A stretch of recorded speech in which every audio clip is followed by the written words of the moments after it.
chose d'aussi déraisonnable. Vous êtes une adulte. Alors je vois pas. Mademoiselle Robin,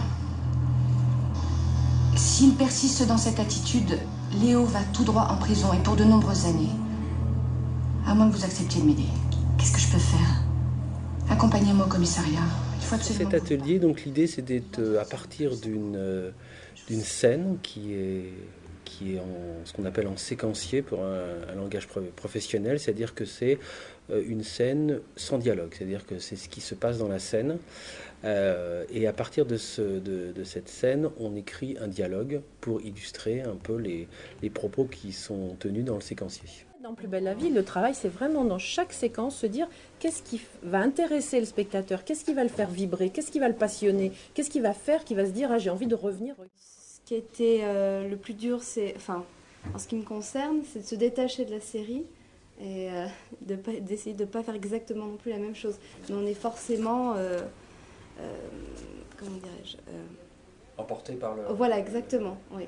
La scène se passait à l'hôpital. Maxime venait de faire une tentative de suicide parce que il était désespéré à l'idée que Léo, donc son beau-père, s'était accusé à sa place, et donc il avait fait une tentative de suicide, mais avant la tentative de suicide, il avait fait des aveux, et c'était pour dire que c'était lui qui avait volé ses passeports. Donc c'est une scène avec Vera Madigan, donc le commissaire du Mistral, qui vient récupérer ses aveux, les aveux de Maxime, et Agathe, donc la mère, donne ses aveux, avec toute la tristesse que ça peut supposer, parce qu'elle, quand même, malgré tout, elle dénonce son fils au détriment de l'homme qu'elle aime. Vous avez réussi à obtenir les aveux de Maxime? Oui. Tenez, les voilà. Est-ce que ça va suffire pour innocenter Léo? Oui, ça devrait le mettre hors de cause. Et pour Maxime? Il va être inculpé pour vol de documents falsifiés et risque d'être incarcéré au minimum 2 ans. On venait à peine de se retrouver. Et il commençait à se construire une vie meilleure. Je ne vous promets rien, mais je ferai mon possible pour faire alléger sa peine. J'ai l'impression qu'on n'y arrivera jamais. C'est comme si on n'avait pas le droit au bonheur, ni lui, ni moi. Gardez confiance, Madame Robin. Votre fils est encore mineur et le juge tiendra sûrement compte des circonstances atténuantes de Maxime. Je ne le fais pas seulement pour vous. Je le fais aussi pour le capitaine Castelli. Je ne suis pas toujours d'accord avec ses méthodes, mais c'est tout de même un bon flic. Agathe part demander à Myrtha de la remplacer. Excusez-moi, Myrtha, pouvez-vous me remplacer le temps que j'aille au commissariat? Bon, allons-y maintenant.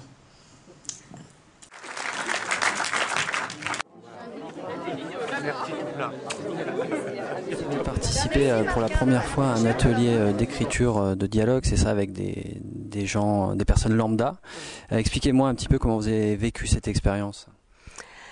Donc comme une première, c'est-à-dire avec toute la découverte et la bonne surprise, parce qu'en fait ça s'est très très bien passé et il y a eu des choses écrites tout à fait étonnantes et inattendues parce que